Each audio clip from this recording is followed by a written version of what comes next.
Hello everyone and welcome back to Cyberkin Productions. So, very unexpected thing happened today, which was that they announced the next wave. Came out of nowhere, no prior announcement as they normally do, just boom, there you go. Um, so apologies for the delay. Obviously had no idea this was going to happen. So they announced 6 brand new sets to be released in November. B&M did already tease that they have them, so hopefully by November, when that actually rolls around, about a week or so, they will start be distributed. So yeah, we have 6 new sets, 3 Dalek sets, a Tardis, and 2 figure packs. So we'll start off with the figure packs, and we have a Ninth Doctor one, a Ninth Doctor set. It comes with 2 Ninth Doctors and a Rose. So we'll start off with one on the left, which is the holographic Ninth Doctor, based off the hologram seen from the end of the Parting of the Ways. And it looks great, and there's not a lot to say because he's just holographic. So it's exactly the same mold we've been getting for the Ninth Doctor for a few years. Obviously, still quite limited articulation in the leg area, but it's nice to actually get this kind of variant. It's one that actually kind of makes sense because it was a very prominent scene, very memorable scene from that episode, as well as just series 1 in general. So I'm surprised it's taken this long to actually do that scene. So, but yeah, he looks really good because they did do a 10th Doctor holographic variant, which to me didn't make a lot of sense. He don't even think he became a hologram at any point in the 10th Doctor, aside from the very, very brief scene in Blink. Would have made more sense to do a 9th Doctor, but hey ho. But yeah, it's nice to finally get him. One that makes sense. So we'll move on, and we have a Rose from the End of the World. Yeah, it's the same figure that they've been producing for Rose since the beginning, and why on earth they're still producing it, I will never understand. There must be a reason why we haven't had an updated Rose. Do they not want to do it? Is there some kind of licensing issue? There must be something behind the scenes, surely, because they can't sit there and think that this is right. That they can, in 2022, we're still getting this mold of Rose. It's very limited, boring, pretty much unposable version. This unposable figure. So I mean, I'll give them props that they decided to change things a little bit and made it a different variant, but it's very disappointing that this figure is even in this set. It's a big shame. But the third figure is another Ninth Doctor, and he does have a new head and a new jacket torso, which I'm not quite sure why, because there wasn't anything wrong with the older version. But what's also interesting is the fact that the hologram version of the Ninth Doctor is the older version, but this other figure is the newer version. So I don't quite see why that one gets the new head, but the other one doesn't. Don't quite understand that. But yeah, I didn't think there was anything wrong with the older version, so I'm not quite sure why they did it. But it looks good. The jacket actually does look better. I will say that it does look quite nice. The head on the image, it looks a little bit off, but once it's actually in person, it might look a little bit better. But this set is actually pretty good. I mean, I think that set is far better than the 8th and the 10th Doctor set from the last wave. Those two were really bad in my opinion. So yeah, the set's pretty good. I'm pretty happy with it. So the next set we have is the 13th Doctor set. which comes with a Weeping Angel, the 13th Doctor, and Yaz. So, first thing, there are two variants of the Angel to get. There's the neutral version, and then there's the screaming version. So, they're on the shelves, if you can find them when they come out. There'll be two different versions of the same set, so you'll have to pick up two copies to be able to get them. But yes, the Weeping Angel, so it's like fully bluey transparent, based off Village of the Angels from Series 13. We haven't had a Weeping Angel like this since the one based off Time of the Angels, and I think they did that in, that was about 2011, 2012, so that figure was released. So it's been a good 10, 11 years. So it's interesting to finally get another one, and I love the colour of it. It's not just a holographic, transparent look. It's got this blue tinge to it. It's quite nice. It's very different. And then the 13th Doctor is based off her outfit in Once Upon a Time, from, again, Series 13, all based off Flux, which is quite nice, keep it kind of relevant, kind of, up to date. So she has like her inverted jacket, which is a variant I kind of expected them to do sooner or later, because it's such a simple change. It's literally just a paint change, and there you go, you got a new variant. Yeah, it's lovely to see. I think in my prediction video, I predicted her without the jacket, and I would have liked that. Hopefully sometime soon they will give us a 13th Doctor without the jacket on. But yeah, it's a nice variant, and I'm not surprised that they did it. I'm really not. And then finally we have a Yaz, again, as I said, based off Flux. I think it's based off Halloween Apocalypse specifically.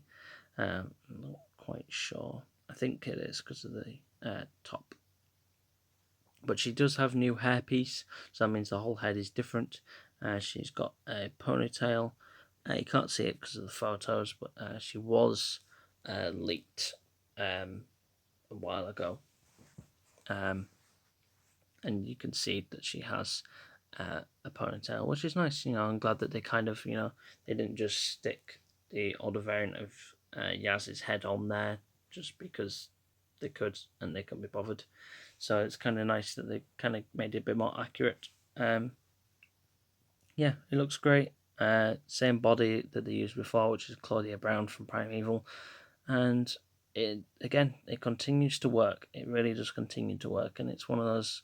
It's a good example of when reused parts from older figures or like lines that don't exist anymore. It's a good example of when it works. And much like Romana 2 that they did as well. That one really works. The Destiny one is very nice. I love that Destiny of the Daleks Romana figure that they did a few years ago. That was very nice. So that's the figure packs. I think the figure packs are far better than the last two figure packs we had. Those two were pretty disappointing, but these two have really upped the game.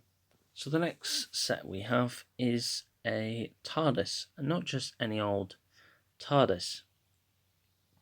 It is an electronic one, which is significant considering that this is a B&M set and not an online exclusive. So does that mean that all TARDISes in the future are going to be electronic? Probably not. I think it's just because it's kind of a unique version they're doing, as this is based off An Adventure in Time and Space, which is an interesting choice. And it does feature David Bradley as the first Doctor, not William Hartnell, which is a very nice variant to get. A very unexpected one as well. It's very nice. The TARDIS is like this very light blue. It's got like a stained pull to open and like a faded St. John logo. TARDIS looks great. The figure looks fantastic. And the fact that it's electronic, so it lights up and it has sounds, it's just great. And for once, a B&M Tardis actually makes use of the battery pack that is still in there. But yeah, it'll probably just be the same chip that they've been using since the beginning. We'll have to see when I get my hands on it. Probably is. I'm not expecting it not to be. But hopefully it is slightly different. Kind of make it a bit more accurate to the classic series. The History of the Daleks set. So we have History of the Daleks 11, Genesis of the Daleks, and you probably notice at the bottom right it does say set 2. We'll get onto that in a bit. They are just two identical Daleks. There isn't anything special about them. They're just standard Daleks based off the story. So it would have been nice if there was something a little different about them. It's a shame, but there's not a lot of variant you could do because the Daleks in that story were pretty much identical. The only thing I will say is, aren't they supposed to have an oval? The oval thing in between the gun and the arm. I could be wrong, but I swear that they had that there. That's the only thing I can say that kind of like jumps out at me. The paint looks great as per usual. That is one thing I do love about the History of the Daleks sets. Is like the paint scheme they give the Daleks, like this really shiny look to them. Yeah, they look great. Again, there's not a lot to say really. So next one we have is History of the Daleks 12, Destiny of the Daleks. And yeah, I don't like them. I don't. It's the colour for me. To me the colour seems wrong because the last variants they did were kind of like lighty grey. And I swear that's more accurate than this kind of like, I want to say like a dark teal kind of colour. Like a minty teal. I'm not particularly a big fan of it. And also the fact that the Daleks are the same, because in Destiny, a lot of the props were different. There was like ones that had like different coloured slats, and there was one that had like a little thing coming out of its head, and there were lots of different variants in that story. I think there wasn't many props, but there was always something different about them. So I'm not quite sure why we have two identical ones. It's also a shame that we didn't get the Suicide Bomb Dalek. That would have been a lovely one, because that one is very difficult to get, and I think it's one of my favorite ones as well, because it's just so interesting, such a different Dalek to get. I've always liked that one. It's so cool. It's a shame that they didn't re-release it. It's one of the ones I would have actually loved to see re-released. But aside from that, they're okay. They are packaged the same way as the previous two as well. Previous two sets were as well. So I think that's definitely going to be a thing going forward, which is a shame because I really don't like the new packaging. The final set of this wave is a very special one. It is Creation of the Daleks, and it comes with Davros and a standard Dalek, as well as two little accessories, but I'll get onto them in a moment. So Davros looks fabulous. Can't tell any immediate difference between this version and the original version. Again, something to do comparison between. But it looks great. He's still got his little still got his little control panel at the bottom that like kind of pushes out. When you press one of his hemispheres, it like shoots off. which is a nice feature. Yeah, he looks great. There's not a lot to say about Davros. And then the Dalek is pretty much the same as the other ones, except he has a pretty big notable difference. Now you're probably just thinking, oh, what? The gun? Well, yeah, that. But the gun and the arm completely come out. I'm not just talking how they normally do, where they could be pulled out the ball joint. The gun and the arm come out with their ball joints.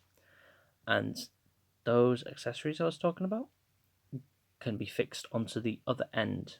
So if you remember in Genesis, when they reveal the Dalek gun, and just before they put it in, you see it has a lot of wires, and the scientist guy connects it into the Dalek and then the gun.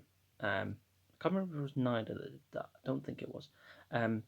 But basically, on the other end of the ball joint, there will be a hole which will allow you to put that on, and then there'll be like the wires coming out of the arm or the gun, whichever you choose, or both.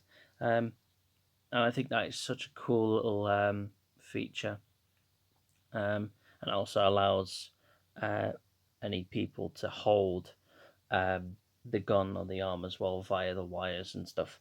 So it allows more kind of posability with other figures. So you could have like the Fourth Doctor holding it, or if say if you've got a custom Nider, you could have him holding it, or you can give it to Davros, but it also means that the Dalek can then recreate different scenes. So you could have it from when he just has the gun when he's doing the weapon testing, or he just has the arm before he even gets the gun.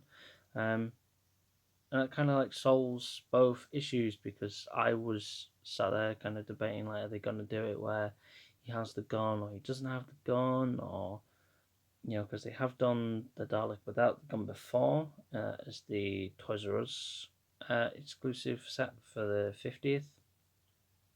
They did that, but like the gun was just out.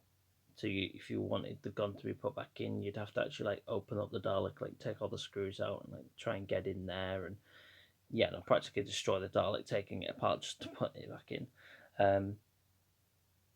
But that's actually a really nice feature, a very unexpected feature, but a very welcome one. The only thing I'm concerned about would be how easy is it for them to pop out. Like if you're just sat there moving the arm or the gun,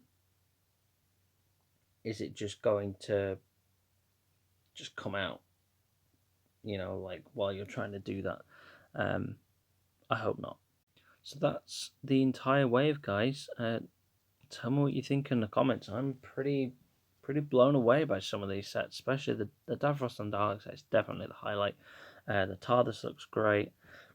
The figure packs have pleasantly surprised me.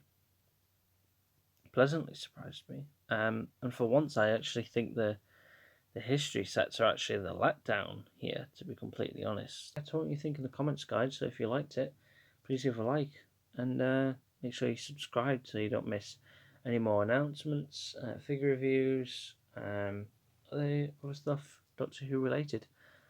And I will see you in the next video. Bye.